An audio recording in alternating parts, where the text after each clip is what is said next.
make it easy for the jury to understand what the case is about. Don't overdo it.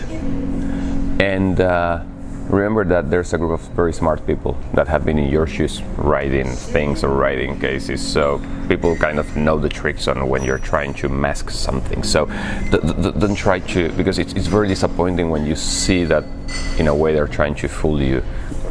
Honestly, the cases that were the best cases were very simple in the way they address us, in the way they talk to us.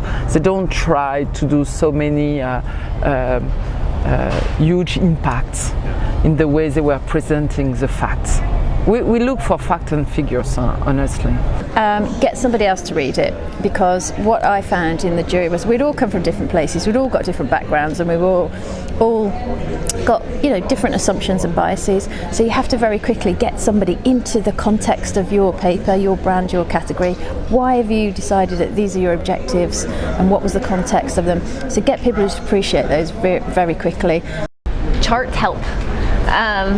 In this category especially, it's really, we're reading a lot of these entries and seeing a lot of data, and we want to look at the entire context, and a lot of times charts can help you do that.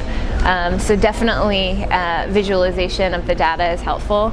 I've got so many tips for writing an effective case study paper now, because you could see so many poor ones and some excellent ones. And the excellent ones, even though it's creative effectiveness, it's a lot about the data, they told a story. They told a beautiful story about the campaign with amazing creative work, but they backed it up with the solid data and the solid econometric modelling behind it. I think most people write those things and forget. It's very easy to forget that that jury is reading 110 other submissions, and we probably read them about 4 times.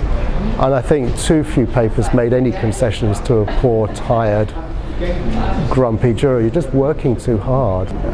When you're judging, my sense is that patience is a big virtue. So do not play with jury's time, and get to the results. The jury is very interested in the results. The jury is not swayed that much by the video case studies, which is what I think happens with a lot of other entries.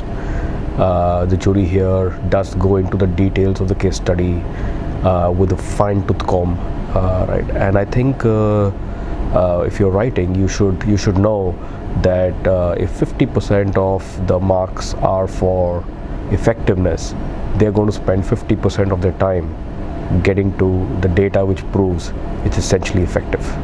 So I've written, you won't be surprised to hear, I've written a few effectiveness case studies in my time, and I think I will write them slightly differently now, having read a lot. I think that the difference is to realise how many people have to read and how quickly they have to read them. You need to make papers very easily scannable, and in a way you're talking to people who know their stuff and know what to look for and have done it themselves. So there's just some interesting things, like you want to go through thinking they're coming at a paper with questions in their head. Have they got this? Have they got this? Have they got this? So you need to very quickly flag it for people where those things are. You know, what's the idea? Why is it supposed to work? Right, where is your measure of this? Where is your measure of that? And don't bury it in mounds of explanation. We don't need lots of longhand. Don't need you to say this was a phenomenal thing. We'll be the judge of that.